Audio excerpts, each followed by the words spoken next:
Hello friends, എല്ലാവർക്കും cook and ക്രാഫ്റ്റിൻ്റെ ഒരു പുതിയ വീഡിയോയിലേക്ക് സ്വാഗതം. എല്ലാവരും സുഖമായിട്ടിരിക്കുകയെന്ന് വിചാരിക്കുന്നു. ഇന്ന് നമ്മൾ ചെയ്യാൻ പോകുന്നത് കോഴിയടയാണ്. നമുക്കറിയാം, കോഴിക്കോടുകാരുടെ ഒരു സ്പെഷ്യൽ റെസിപ്പിയാണ്.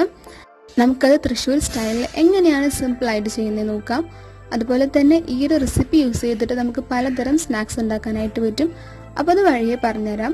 നമുക്ക് വേഗം തന്നെ വീഡിയോയിലേക്ക് കടക്കാം. വീഡിയോയിലേക്ക് കടക്കുന്നതിന് മുന്നായിട്ട് ഇതുപോലുള്ള കിടിലൻ കുക്കിംഗ് വീഡിയോസിനായിട്ട് നമ്മുടെ ചാനൽ സബ്സ്ക്രൈബ് ചെയ്യാം. അപ്പോൾ നമുക്ക് സ്റ്റാർട്ട് ചെയ്യാം. ആദ്യം നമ്മൾ ചട്ടി ചൂടാക്കാൻ വെച്ചിട്ടുണ്ട്. അതിലേക്ക് ഓയിൽ ഒഴിച്ചു കൊടുത്തിട്ടുണ്ട്. ഓയിൽ നന്നായി ചൂടായതിനു ശേഷം അതിലേക്ക് സവാള ഇട്ട് കൊടുത്തിട്ട് നന്നായി വഴറ്റിയെടുക്കണം. കുറച്ച് ഉപ്പ് കൂടി ആഡ് ചെയ്യുകയാണെങ്കിൽ നമുക്ക് പെട്ടെന്ന് തന്നെ വഴന്ന് കിട്ടും. സവാള നന്നായി വഴറ്റിയതിനു ശേഷം നമുക്കതിൽ ബാക്കി ഇൻഗ്രീഡിയൻസ് ആഡ് ചെയ്ത് കൊടുക്കണം. സവാള ഇവിടെ നന്നായി വഴന്നു വന്നിട്ടുണ്ടെങ്കിൽ അതിലേക്ക് നമുക്ക് പച്ചമുളക്, ഇഞ്ചി, വെളുത്തുള്ളി ചതച്ചതും കറിവേപ്പില ചെറുതായി അരിഞ്ഞതും കുറച്ച് മല്ലിയിലും കൂടി ആഡ് ചെയ്തിട്ട് നന്നായി മിക്സ് ചെയ്ത് കൊടുക്കാം.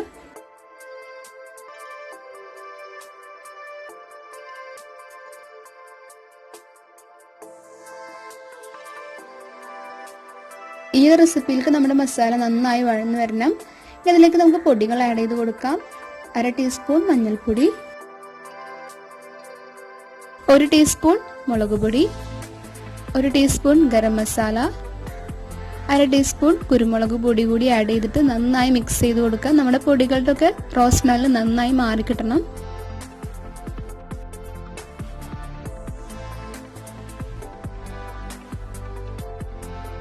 മസാല ഇവിടെ നന്നായി കുക്കായി വന്നിട്ടുണ്ട്. ഇനി ഇതിലേക്ക് നമുക്ക് ചിക്കൻ ആഡ് ചെയ്ത് കൊടുക്കാം. ചിക്കൻ നമ്മൾ ഉപ്പും മഞ്ഞളിട്ട് വേവിച്ചിട്ട് ഇതേപോലെ ചെറിയ ചെറിയ കഷ്ണങ്ങളാക്കി മുറിച്ചിട്ട് വേണം ആഡ് ചെയ്ത് കൊടുക്കാനായിട്ട്.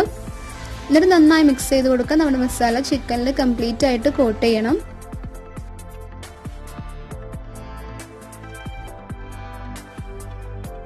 ഇത്രയേ ഉള്ളൂ, നമ്മുടെ മസാല ഇവിടെ റെഡി ആയിട്ടുണ്ട്.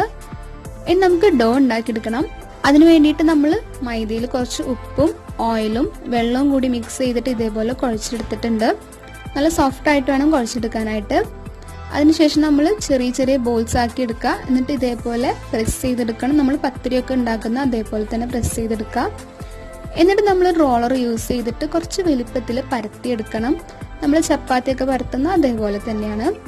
എന്നിട്ട് അതിൻ്റെ സെൻറ്ററിലായിട്ട് മസാല വെച്ച് കൊടുത്തതിന് ശേഷം ഇതേപോലെ രണ്ടറ്റവും ചേർത്ത് മടക്കി കൊടുക്കുക. നമ്മൾ അടയൊക്കെ ഉണ്ടാക്കുമ്പോൾ ചെയ്യുന്ന അതേപോലെ തന്നെയാണ്. അപ്പോൾ നമുക്കൊരു അടയുടെ ഷേപ്പിൽ കിട്ടും. ഇത്രയുള്ള പരിപാടി സിമ്പിളായിട്ട് ചെയ്യാനായിട്ട് പറ്റും. ഇതേപോലെ നമ്മൾ എല്ലാ മൈദയുടെ മിക്സിലും മസാല വെച്ച് കൊടുത്തിട്ട് അടയുടെ ഷേപ്പിലേക്ക് ആക്കിയെടുക്കണം.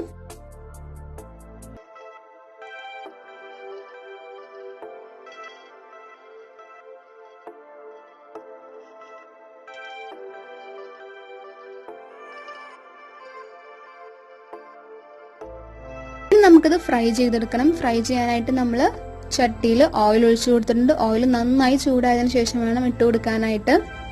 ഓയിൽ ഇപ്പോൾ ഇവിടെ നന്നായി ചൂടായി വന്നിട്ടുണ്ടെങ്കിൽ അതിലേക്ക് നമുക്ക് ഓരോ അടകളായിട്ട് ഇതേപോലെ ഇട്ട് കൊടുക്കാം. എന്നിട്ട് രണ്ട് സൈഡും നന്നായി ഫ്രൈ ചെയ്തെടുക്കാൻ. നല്ല ക്രിസ്പി ആയിട്ട് നമുക്ക് കിട്ടണം. രണ്ട് സൈഡും മറിച്ചിട്ടിട്ട് വേണം ഫ്രൈ ചെയ്തെടുക്കാനായിട്ട്. ഒരു ഭാഗം നന്നായിട്ട് ഫ്രൈ ആകുമ്പോൾ ഒന്ന് മറിച്ചിട്ട് കൊടുക്കുക. അതിനുശേഷം രണ്ട് സൈഡും നല്ലപോലെ ഫ്രൈ ആക്കി എടുക്കുക. മൈദയുടെ ബാറ്റർ ആയതുകൊണ്ട് തന്നെ പെട്ടെന്ന് തന്നെ ഫ്രൈ ആയി കിട്ടും. ഒരു ഭാഗം ഫ്രൈ ആകുമ്പോൾ ഇതുപോലെ മറിച്ചിട്ട് കൊടുക്കുക. അതിനുശേഷം രണ്ട് സൈഡും നല്ല ക്രിസ്പി ആയിട്ട് എടുക്കുക. ഇപ്പൊ രണ്ട് സൈഡും നല്ല അടിപൊളിയായിട്ട് കിട്ടിയിട്ടുണ്ട്. നമുക്കത് കോരിയെടുക്കാം. ഒരു അരിപ്പയിലേക്ക് ഇട്ട് കൊടുക്കുക, വെളിച്ചെണ്ണ പോവാനായിട്ട്. കണ്ടില്ല, നല്ല ക്രിസ്പി ആയിട്ടുള്ള കോഴിയട ഇവിടെ റെഡി ആയിട്ടുണ്ട്. സൂപ്പർ ടേസ്റ്റിയാണ്. ഇതേപോലെ നമുക്ക് ബാക്കിയുള്ള കോഴിയടയും കൂടി നന്നായി ഫ്രൈ ചെയ്തെടുക്കാം.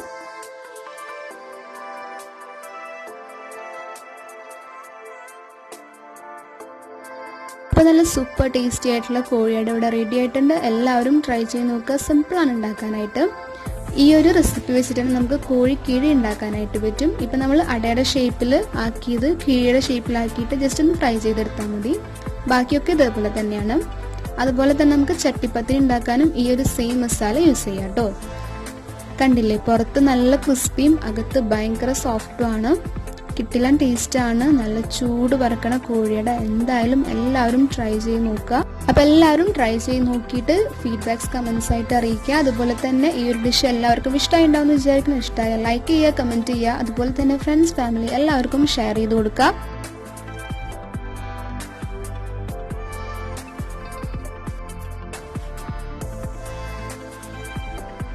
അപ്പോൾ എല്ലാവരും സേഫ് ആയിട്ടിരിക്കാൻ. നമുക്ക് നെക്സ്റ്റ് ഒരു വീഡിയോയിൽ കാണാം. അതുവരെ ടേക്ക് കെയർ. Bye bye.